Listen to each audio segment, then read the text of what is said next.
Good morning, everybody. It's still morning. I promise. Good morning, everybody. Good morning. And it is a good one, I can tell you that, because we have a good story to tell here in the German Pavilion, where we will be discussing accelerating Africa's energy transition. My name is Christine Mundwa, and I have the great privilege of being your host today. Firstly, we've got a full house. I want to thank you all for honoring our appointment, for being here. We are in for some robust discussions. What I'm excited about most is that stakeholders from across sectors, but also crucially, bringing the African voice into this conversation. That is what this COP is about. I hail from what I like to say is the great Zimbabwe, and we are feeling the impact of climate change. So we know what it means to say we need to look to the future and do things differently. We are in a bit of a crisis, but that does present us some opportunities that we should seize upon. And that is what this conference is about. So to friends from Europe, Africa, these are partners, long-standing partners. Our relationship is strong and it grows stronger in the future as we go and tackle the challenges that we have. I want to take a moment to just, of course, thank our hosts, the Egyptians, for having us here. But as we are in this pavilion, this is, of course, hosted by the German Federal Republic. This is a country that has been supporting the energy transition on the continent of Africa. You will hear that from the minister herself when she stands, but I want to say that Germany has shown itself, proven itself to be a key partner in the Africa-EU Green Energy Initiative. You'll be hearing more about that in the conversation. Germany currently supports bankable frameworks. I have some numbers for you. The country's current technical assistance for the energy transition stands at about 635 million euros. It's also developing bankable projects and has supported a project pipeline worth about 1.5 billion euros. Germany is also matching finance at scale, having committed 2.4 billion euros worth of grants and loans since 2017. And of course, much of the conversation here for us in Africa is about ensuring and enabling energy access. And that's something that Germany is also involved in, having secured energy for 26 million people, 82,000 enterprises, and 31,000 social institutions. Now, if you are wowed by those numbers, I'll stop here because that is a lot that I've thrown at you. But just to give you a sense of who we're talking with here today as we sit in the German Pavilion. But don't take my word for it. Let's hear it from the minister herself. I'll now want to introduce to you Germany's Minister for Economic Cooperation and Development, Ms. Svenja Schulze. A round of applause.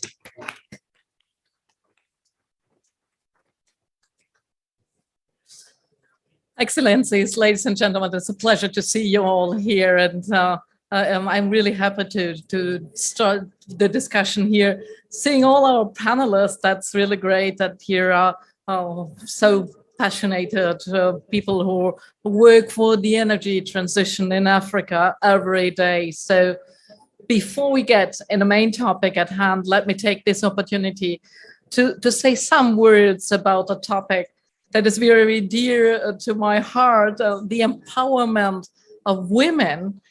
Women and girls benefit greatly from access to modern and sustainable energy, clean heating, cooling and cooking, and also lighting. Productive use enables small business such as tailors or hairdresser shops. And women can be powerful champions of change in the energy sector through their networks and their participation in education and health sectors, through agriculture and through other fields. So therefore, especially in the energy sector, where women are traditionally underrepresented, women must be guaranteed equal job opportunities, equal treatment, and above all, equal pay.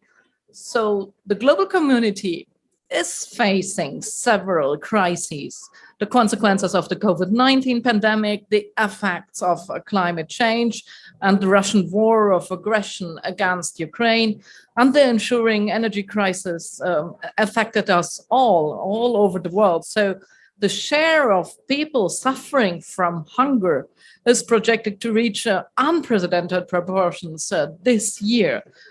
interrupted supply chain, as well as skyrocketing food and energy prices, and have a massive impact on the global economy and on our day-to-day lives. The African continent faces huge difficulties in its energy supply. 600 million people do not have access to electricity. Annually, the continent loses 4% of its GDP due to electricity shortages. So the African continent and the people living in the African states are particularly affected by these crises. And sustainable development in Africa is at risk. As the German Minister for Economic Cooperation and Development, I can and I will not accept this. Africa has an abundance of renewable energy resources. And today, technology capacity is the chance for the African continent to close the energy gap without making a detour to fossil energy and instead leapfrogging into a green future without investing in technology that will be outdated soon, that might become stranded assets without using resources which have already a devastating effect, especially in African countries. Sustainable development in Africa is possible by making use of this tremendous potential for wind, for solar, for geothermal energy. And my ministry engaged with African partners to achieve a just energy transition as an ecological transformation, which goes hand in hand with economic and social progress. A just transition is therefore one of the focal topics of our new Africa strategy, which will be published early next year. So I am fully aware that Africa has only barely contributed to global CO2 emissions and to climate change with its manifold consequences. Nevertheless, the goal of 1.5-degree global warming remains only attainable with the support of Africa. In return, we will support Africa in taking the path to a 100% renewable energy supply. And I'm convinced that the endeavor of a global and just transition offers huge chances for the African continent. But building on the technologies of the future, Africa has the opportunity to turn into the world's first green continent with massive advantages. Renewable energies mean freedom, mean security and development opportunities. They diversify the energy mix, reduce import dependencies, and increase energy security. At the same time, renewables act as a motor for local economic development, the creation of businesses and jobs. They open doors for the export of green commodities, heavily sought after in other parts of the world, and lift millions of people out of poverty. As an example, green hydrogen produced with renewable energies can pave the way to a 100% decarbonized future. And that is why I am delighted that the German government has launched Germany's first Power-to-X fund for major international projects just this morning here in our pavilion. With the fund, we are providing over €500 million, and the fund consists of two pillars. My ministry's PTX Development Fund includes €250 million for investments in the developing world. Via the Ministry of Economics, further €300 million will flow into import-relevant projects worldwide. Ladies and gentlemen, we all know there are many challenges in the world, and we all know that there are many challenges involved. Unattractive framework conditions have resulted in a low level of investment. Out of nearly 3 trillion US dollars in investments in renewable energies worldwide over the past 20 years. Only 2% were invested in Africa. And for this very reason, we support our partners in Africa in achieving universal energy access, decarbonizing their economies, and strengthening their resilience to climate change. A successful energy transition in and with Africa requires an attractive investment climate in the form of regulatory and fiscal framework conditions that enable comprehensive private investments. That means bankable regulations, an extensive pipeline of bankable projects and access to a numerous available international climate funding, so bankable projects, the provision of financing at scale, and a concerted action by all actors. Energy is one of the most important areas of Germany's development cooperation. In line with the success factors just mentioned, BMZ is currently supporting 33 African countries in building conducive framework conditions for investment at scale, and has built a pipeline of bankable renewable energy projects worth 1.5 billion euros and has committed 2.4 billion euros at financial support to sustainable energy projects in Africa since 2017.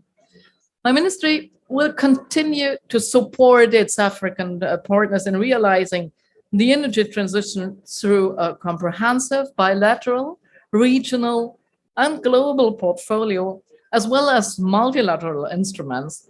We are strong supporters of the African EU Green Energy Initiative and look forward to continue to engage with the African Union's Commission.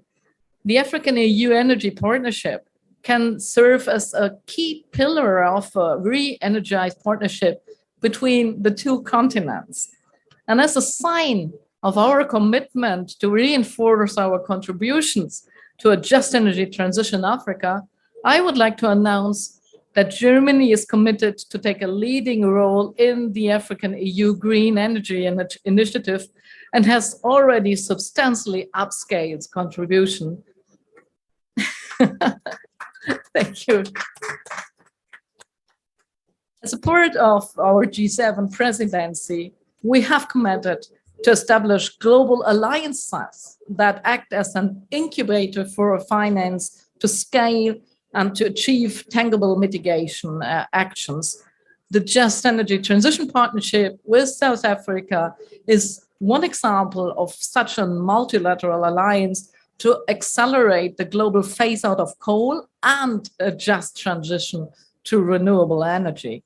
And I'm now keenly looking forward to the discussion with my distinguished African peers in order to learn about your perspectives toward the development of sustainable energy sector and find a common ground for reinforced cooperation and the bright green African future.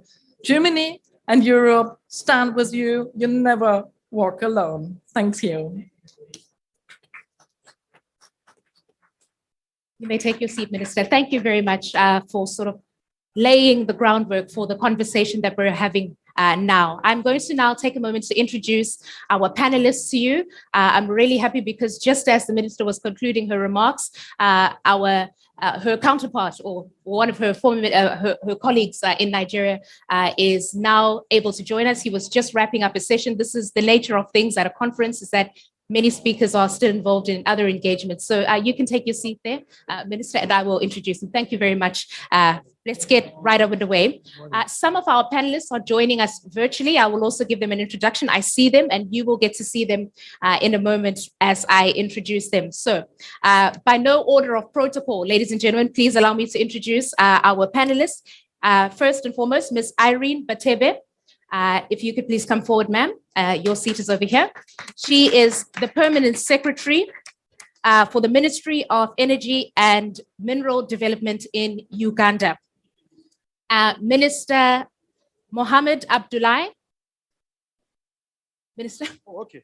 He is Minister of Environment in Nigeria, still very much engaged, staying in the conversation. I was just looking at his iPad. I think he was pushing out the last tweet before. Then we have Mr. James Newpe from Namibia, right? He is a presidential advisor and a green hydrogen commissioner in Namibia.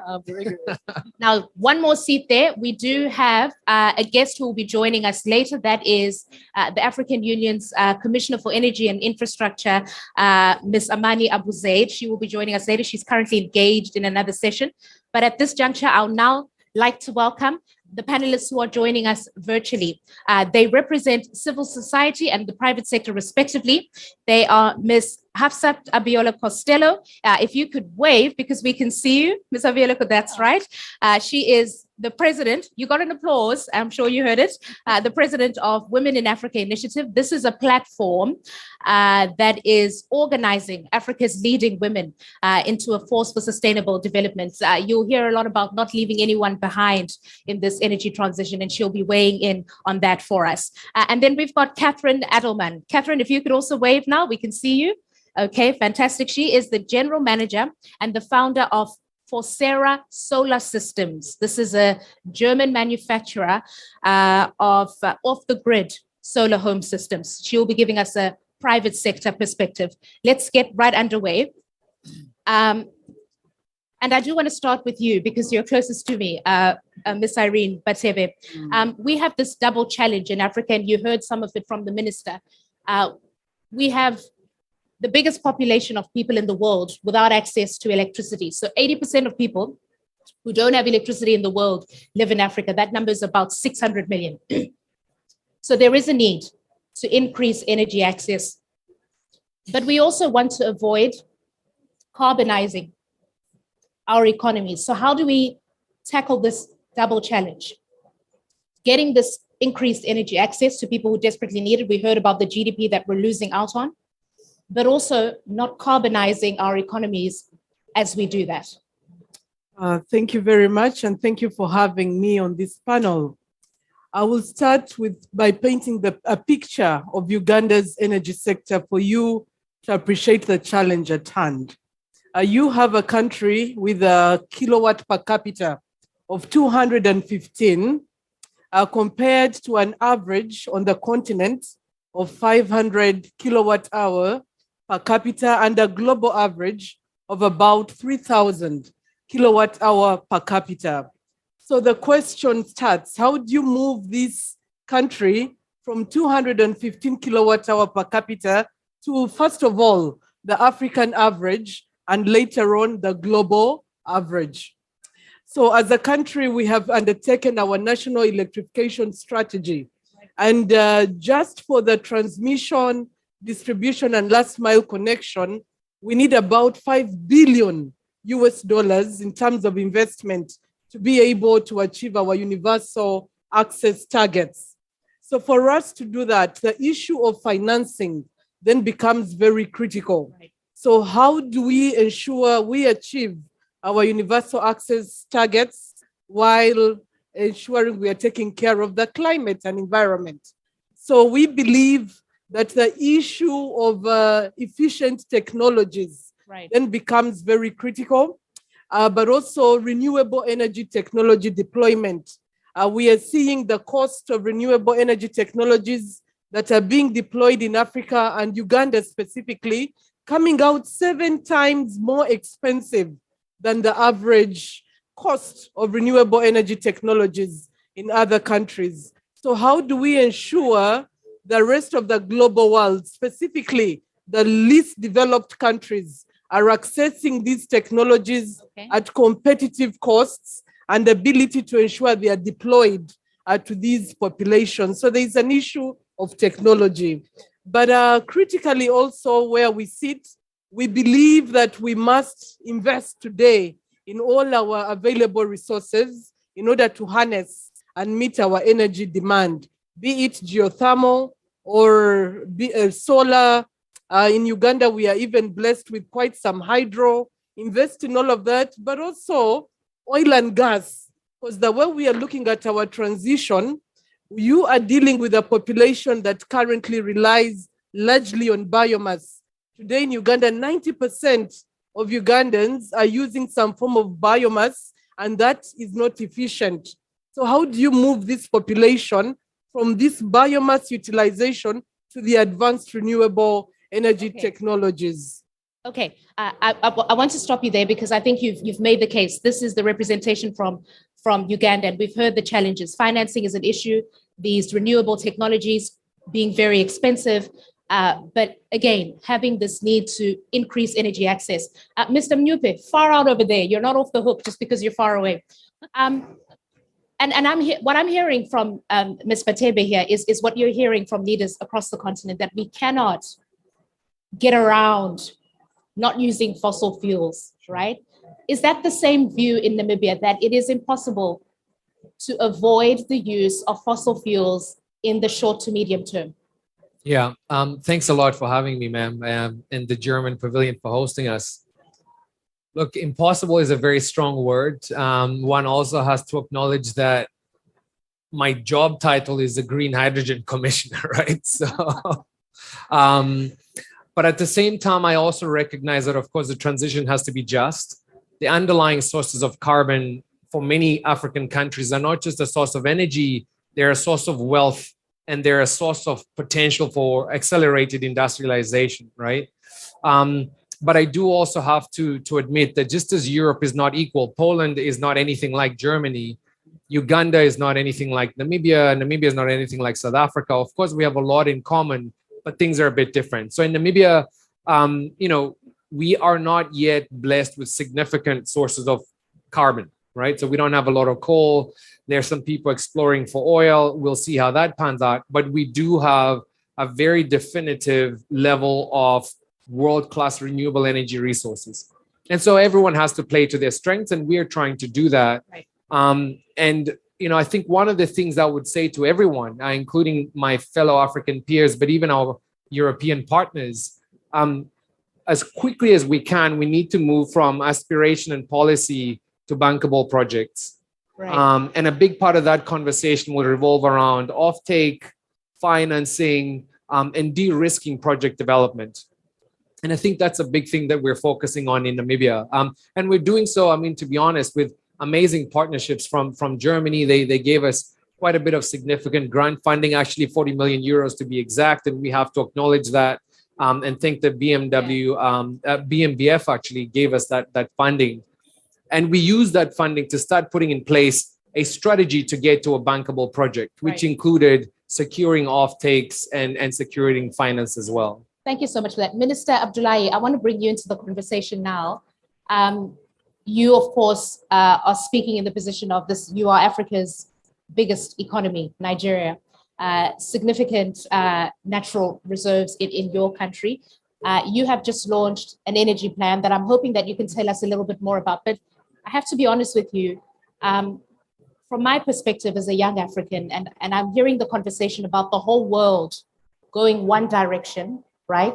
And it seems like the continent of Africa is trailing behind. And I'm wanting to ask you about where you see things from. Why is it that we are not seemingly making the most of the opportunity that the renewable space offers us? We hear from some investors, and please correct me if I'm wrong, that they are willing to put money in, but there are no bankable projects on the ground, renewable projects on the ground. Are we fixated with our fossil fuels in Africa that we're almost losing sight of the opportunity that lies with the renewable aspect? Okay, thank you very much for inviting me to this program. Let me apologize for coming in late. I had so many, programs that have been. You made it in time for your first question, so that's. Oh, beautiful! Thank you so much. What I think the bottom line is that African countries must develop the energy and capacity, to look inwards and begin to throw out not just, programs or projects that are in quote bankable for developed countries to think they are bankable. We must look inwards, develop programs that we can finance ourselves before we begin to look outwards. Now, what we did with the energy transition plan in Nigeria is to incorporate, one, the ability for the country to raise funds to support the transition towards renewable, and then two, the capacity to develop bankable projects that can be interesting, to develop partners that could make say, oh yeah, this is a serious program, so we can support it. So the programs looks at on an annual basis, very ambitious, looking at about $10 billion per annum to develop infrastructure for renewable, to develop infrastructure for deployment of solar mini grids, to develop infrastructure for transfer of our automobile industry from fossil fuel towards e-mobility. So it's a whole gamut of, but the challenge actually is that while we commit to net zero, and we're making an effort to see that we decarbonize, certain countries in the developed world are also ramping up investment in oil and gas. So it's contradictory, So it puts some of us that has some energy background in oil and gas in a very difficult position. Yes. While we're doing as much as we can to transit towards renewables, because of the Ukrainian war, countries are now looking towards gas. So as a stopgap measure, we say, okay, we are amenable to that, but let's make it as a transition fund between now and 2035. So most countries in Africa, with all due respect, have bankable projects, but is a definition in terms of bankability of a project certainly determined by developed countries. That is the challenge we have in African countries. Okay, I just want to. So I'm getting from the three of you that there is possibly no way of getting around using fossil fuels, at least in the short to medium term, as is stated in your plan. I think in Nigeria, it's up to 2060. Is that what it is? And then 2035. 2035, and then you start to phase out. Yes. But I was just wondering, from a sustainable investment perspective, right? Does it make sense to invest billions of dollars, euros, whatever you want to call it, into assets that might become stranded in a few years because that demand will drop as people move away from gas? You're talking about a Ukraine war, which is correct. We've seen the commissioning of more gas, countries like Germany going out to the African continent to seek more gas as a result of what is happening with the war in Ukraine. But this is short term. Absolutely. What happens in the long term? How do you justify those assets when there is that demand is gone? No, the energy transition plan of Nigeria envisages the absorption of the stranded assets in terms of through a viable insurance program, that assures us that our asset, once we leapfrog towards renewable energy, will not go in vain. That is one. And then two, yes, we need to really work with the plan, which essentially focuses more on transiting towards renewable energy, okay? And that is what I told you. As part of the energy mix, what we want to ensure is energy access. That's the bottom line for the common person. We have a challenge that a large population of Nigerians don't have cheap energy access.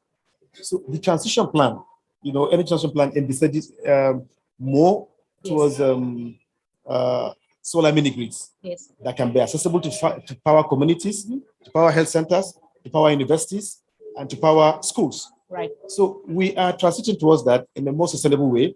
Yeah, but like I said again, all transition plans has to be supported by funding, both domestic and okay, so not just international funding, but also domestic. But domestic. Okay, understood. Okay, ladies and gentlemen, I am pleased to say our final panelist is now with us. Thank you so much, Commissioner Amani Abu Zaid. She is the Commissioner for Energy and Infrastructure at the African Union. And the lady in pink, let's give her a round of applause.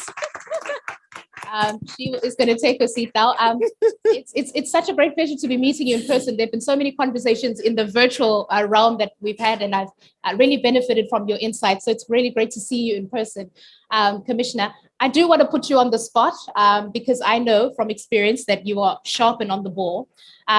We heard the minister from Nigeria just making reference to the war in Ukraine, the current energy crisis that we are experiencing.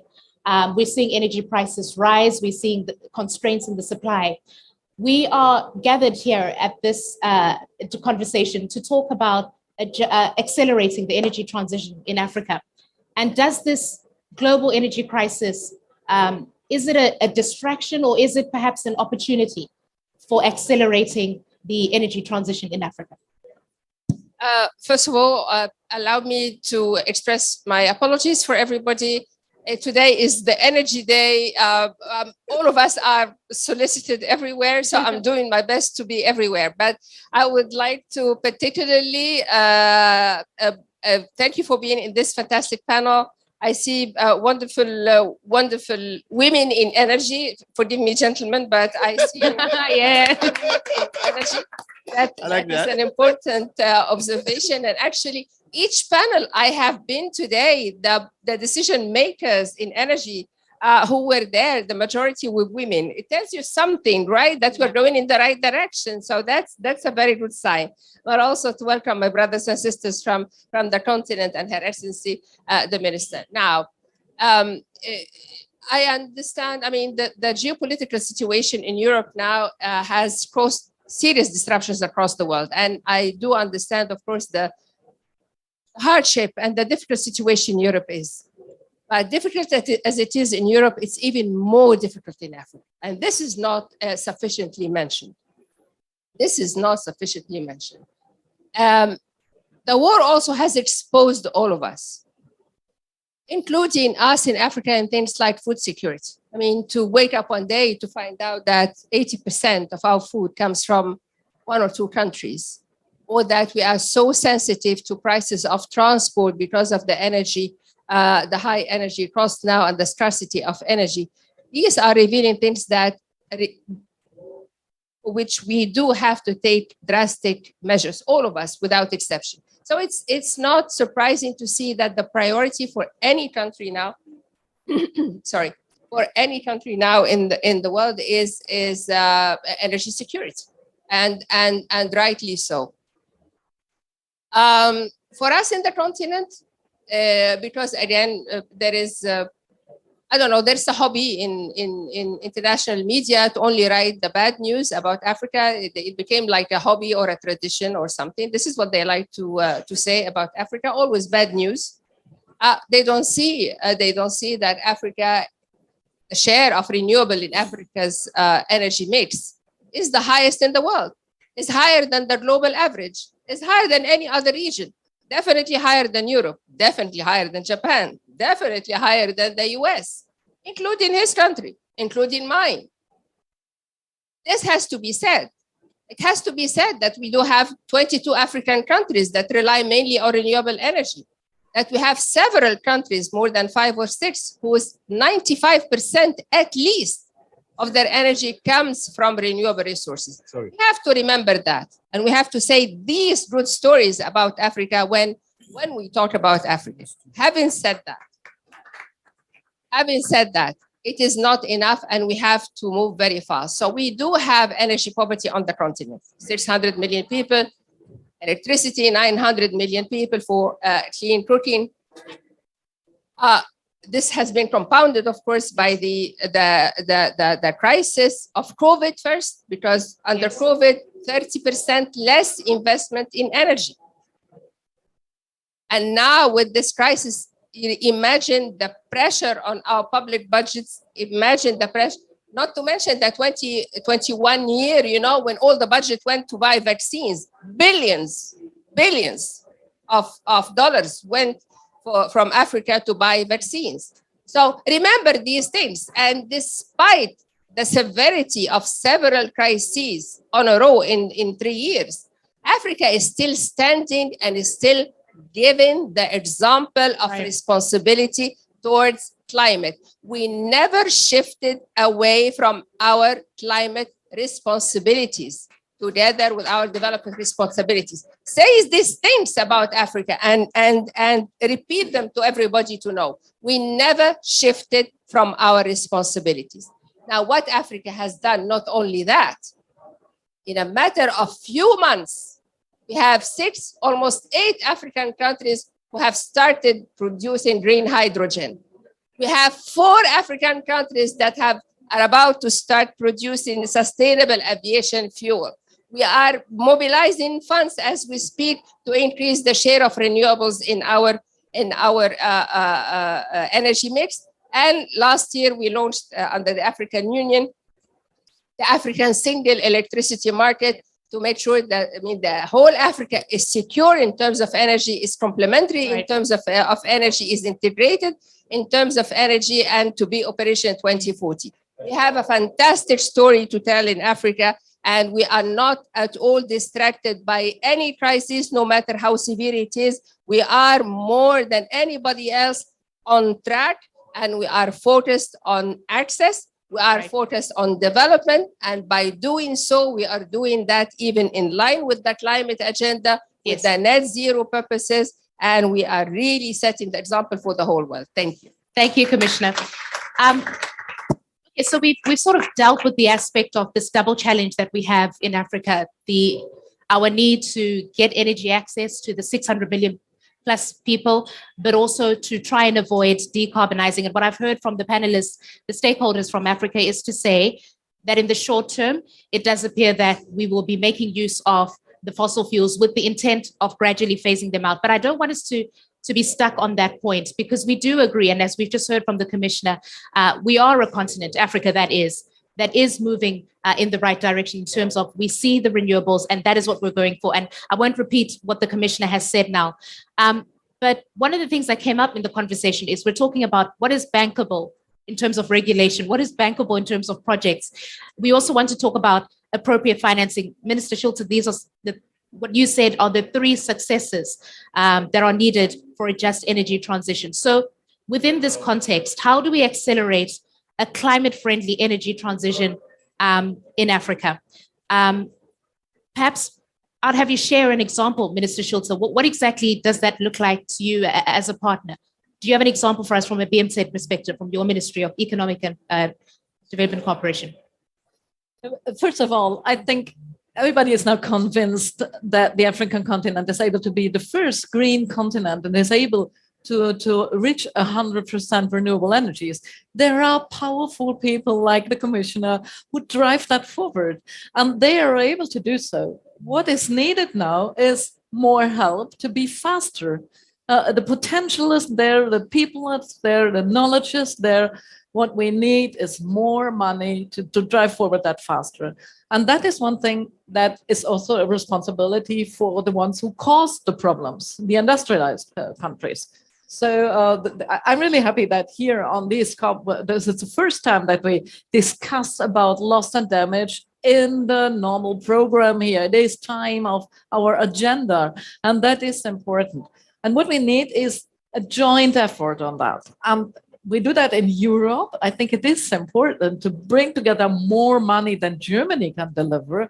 We need to deliver in a broader scale. So we bring forward a Team Europe initiative. Just if you look at it, the name is Global Energy Transformation Program, GATT-Pro.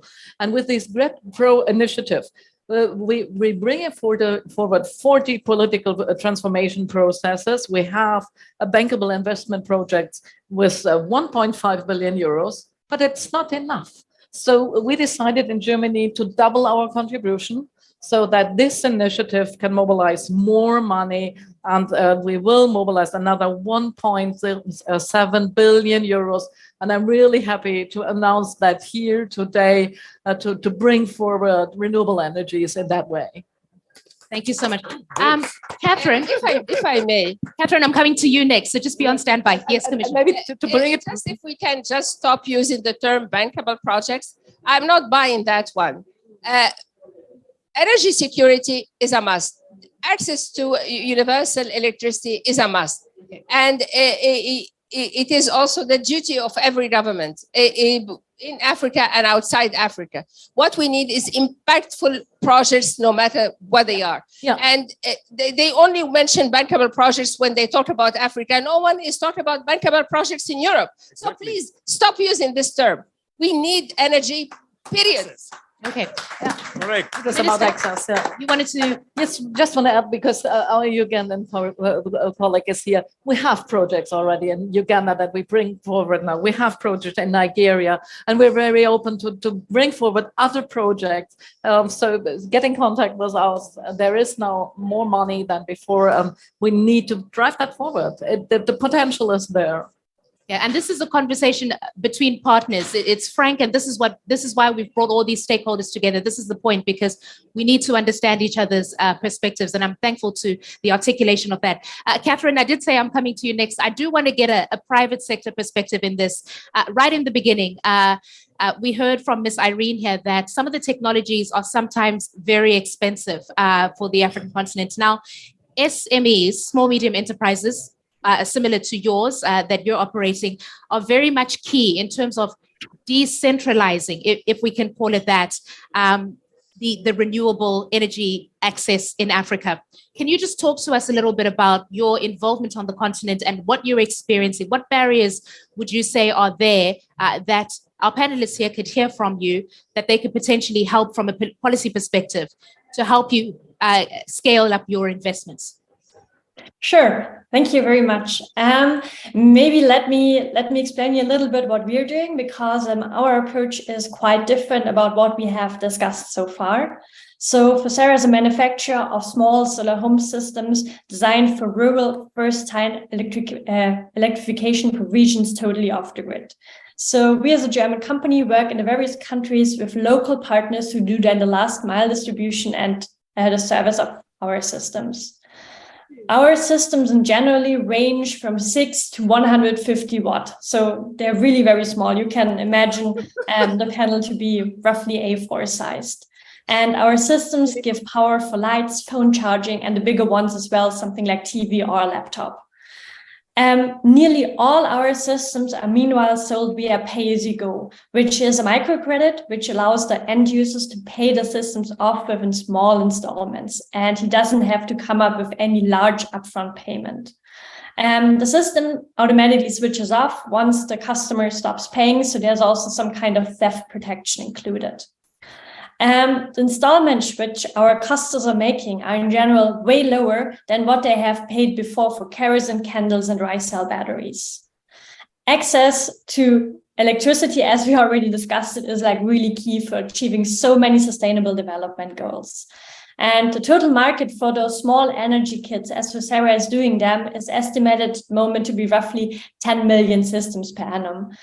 And given that in correlation about the 600 million people in Africa without access to electricity, there's like still a lot more potential to do. With the pay-as-you-go business model, it's possible to electrify people on a decentralized, renewable and sustainable basis, and this also relatively quick.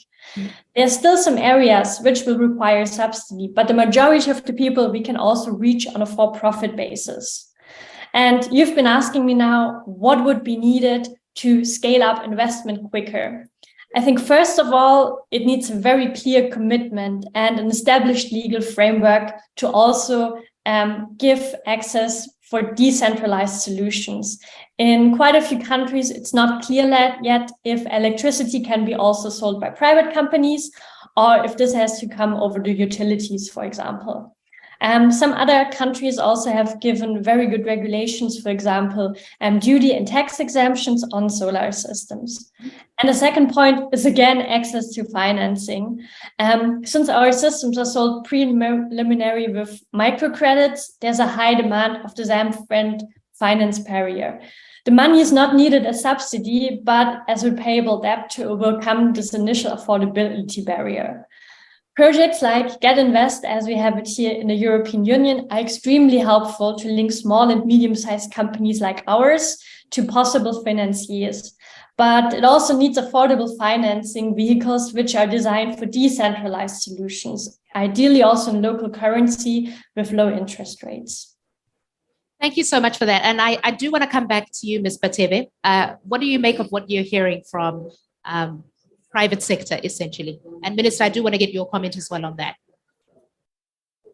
Listening in to the private sector, it's very clear that from the government perspective, we must put in place a conducive a legal and regulatory framework to support the private sector through, assessing our fiscal regimes, providing incentives to ensure we are able to deploy these renewable energy technologies. And in Uganda, we've gone a long way to even amend our Electricity Act to ensure we are facilitating private sector investment across the value chain, from generation through transmission to distribution. So the issue of a conducive legal and regulatory framework becomes very paramount to support the private sector.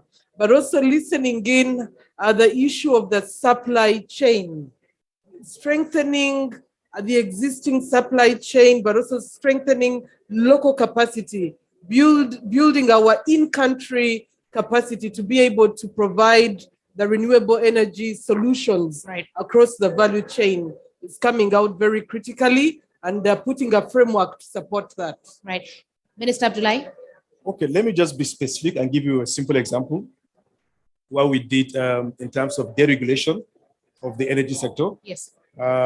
If we take, for instance, because of our attachment to the importance and significance of this mini grid for solar energy, it's easier to get communities having access to energy. So what we did is to ensure that, one, these mini grids should be community driven. Right. The communities are involved in terms of running the mini grids. The investor now brings his investment, supplies the equipment, and then also participate with the community to talk about tariffs. The tariffs are agreed within the community and the investor, and then government provides some kind of offtake, assurances. So the private sector investor is assured of his investment, is assured of offtake, is assured of a stream of flow of funds based on his investment. So our approach is to ensure that it is deregulated, it's community driven, and in such a manner that the community protects, participates in the running of mini grids. So such mini grids will be deployed over a number of places around the country. So we believe that deregulation will support investment by the private sector. Thank you for that example. Mr. Mnyube?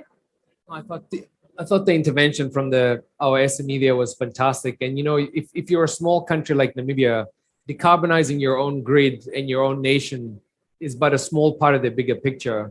Really, if you think of a regulation, so we just launched our green hydrogen strategy, but it emphasizes the African continental free trade area ambition, right? And the ambition is to say, actually, Africans, we can trade more than goods. We can trade electrons and we can trade molecules. And so at the moment, for example, we import a lot of electricity from the Southern African power pool. So the infrastructure exists to actually trade the electrons. So as we're mobilizing significant capital in Namibia to build renewables in Namibia, we're actually looking to use the excess curtailed electricity, use batteries to make that dispatchable, and then send electricity back into the Southern African region that we import electricity from. And of course, we know that our brothers and sisters in South Africa, for example, a quarter of the year, they're in load shedding.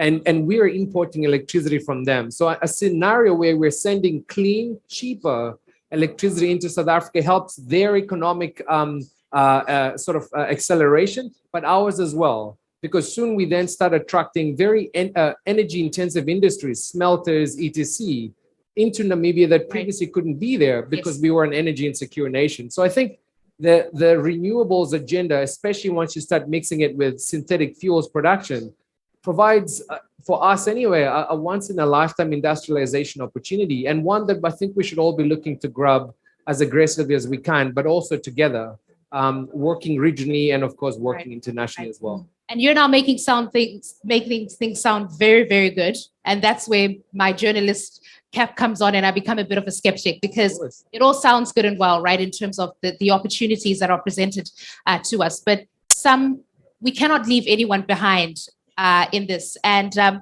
I do want to come to you now, Ms. Abiola, because when we're talking about this just energy transition on the continent, we cannot afford to leave anybody behind, not African women specifically. So can you talk to us a little bit about how we make this transformation more inclusive? Thank you, Christine. I'm so honored to be part of this conversation My apologies for my voice. Last week I was in Iceland and I thought it wasn't so cold until my voice disappeared. So it's slowly coming back. And so I hope you can hear me. What I want to say, my key message is that there will be no energy transition in Africa without the African women. And that's just the truth.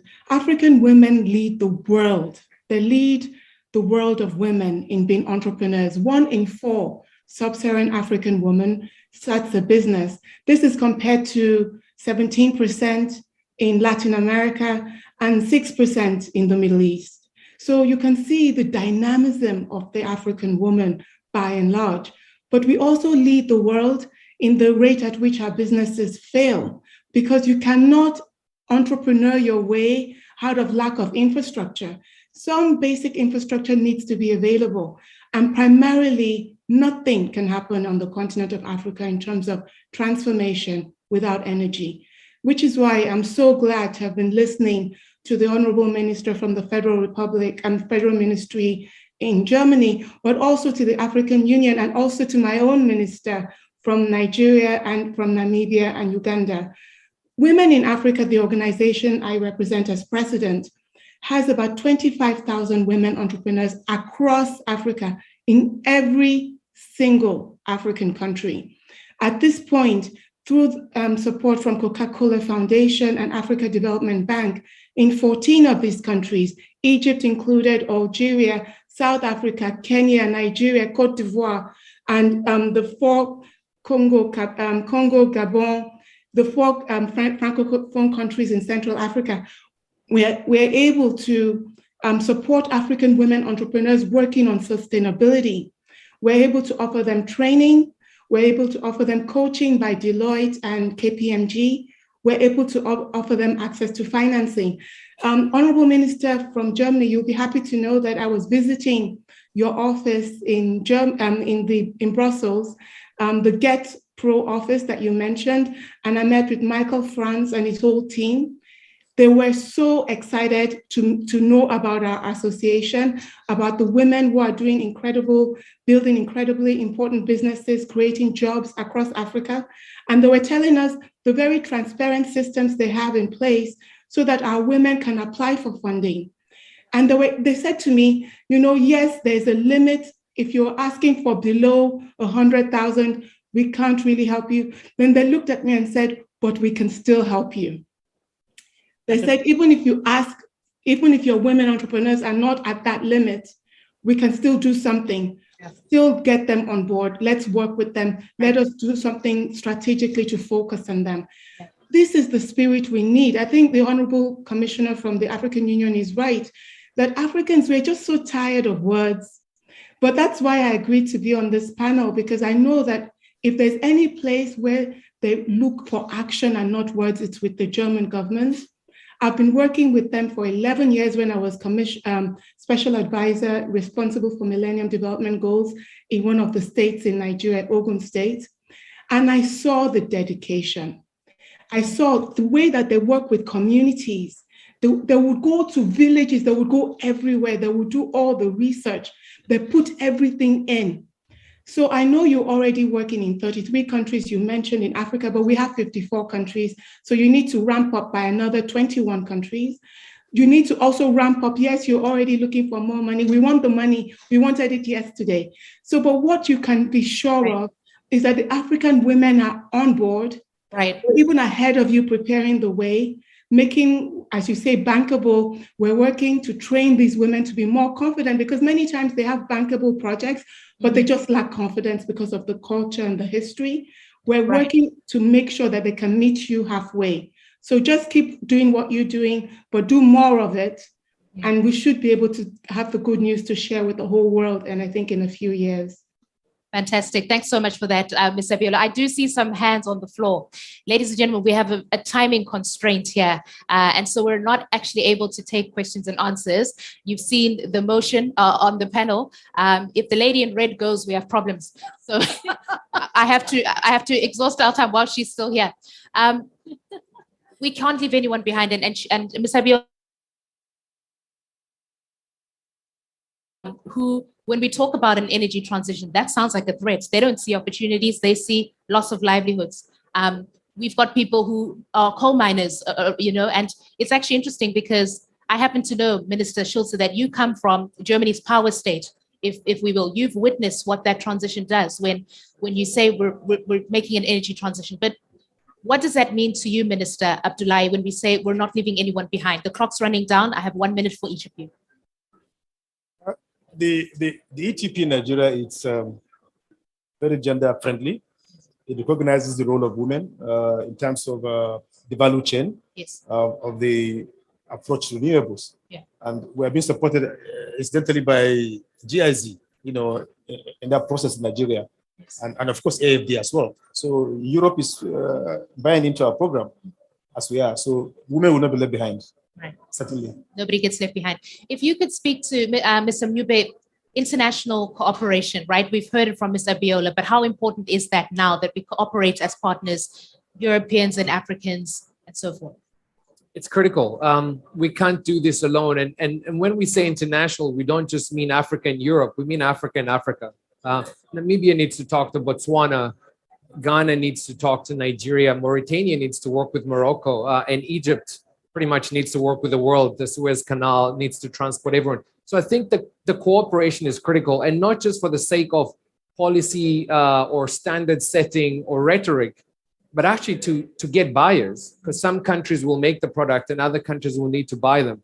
And the product won't always be affordable. And so states will need to intervene. I think the H2 Global intervention and the Hydrogen Bank in Europe are all good examples of state-funded interventions to make solutions that are being made in Africa, whether in Egypt or East Africa, etc., are actually affordable and are actually get absorbed by the industrial hard-to-abate sectors. So I think it's critical, and I think it has to be at the heart of the conversation. And I think we've seen today with us being invited on the panel, this is a part of international cooperation. And we certainly have a lot to learn from our Nigerian brothers and sisters as well, and our Ugandans as well. Fantastic. Mr. Schulze, we've come to the close now, but I'm keen to know what your takeaways from this conversation have been. You invited us here, and as is the African way, we would like to hear from you now before we part.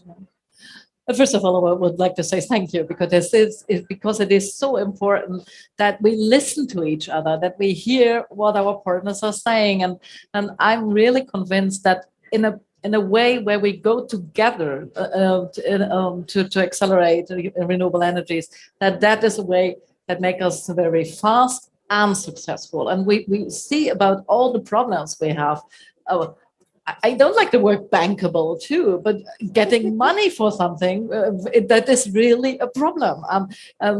Going on the way to have projects that are very good, but you don't get the money for it. So we need that projects in the world. We need renewable energies. We need the governments who are able to bring renewable energies on their net. We need solar power. And bringing that forward together, that is what I've learned here again, is about working strongly together, not only listening sometimes, but listening the whole project and bring that forward. So yesterday I had a discussion with my colleague from Rwanda, John Dark, and she called me a proverb saying, if you want to go fast, go alone. If you want to go far, go together. That's right. And I think what we need to do is going forward in a very fast way and doing that together. And that is the challenge that we have, being fast and doing it together at the same time. And therefore, it's not so easy to say, but we need money. At the end of the day, we need the money to drive that forward in a faster way. And that is what we're doing here. Advocating for more money from the ones who are able to give it, and advocating for more collaboration. And you're absolutely right. It is not only collaboration between the industrialized countries and the global south. It is also about cooperation in the global south, because the knowledge, the ability is there. Bringing that forward together, I think that is what we hear here, and that's that panel again. And ambition and solidarity, that also matched here. So Exactly. Thank you very much for your very good inputs here in the panel. Thanks very much, everybody. And just a final thank you to the panelists. Thank you, of course, to our host minister here, Minister Svenja Schulte, the Federal Minister, Germany's Federal Minister for Economic Cooperation and Development, Ms. Irene Betebe from the Ministry of Energy and Mineral Development in Uganda, Minister Mohammed Abdullahi from the Ministry of Environment in Nigeria, Mr. James Nyupe, who is in the Presidential Economic Advisory Team, as well as a Green Hydrogen Commissioner in Namibia, Ms. Catherine Adelman, who has been the voice of private sector in this conversation, Ms. Hafsat Abiola Costello, who's come in from a civil society perspective in her absence, the AU Commissioner for Energy and Infrastructure, Ms. Her Excellency Amina Abu Zaid. And of course, thank you to you, our audience, and I hope that we can continue the conversation next time. Thank you very much, everybody. Thank you. Thank you. Thank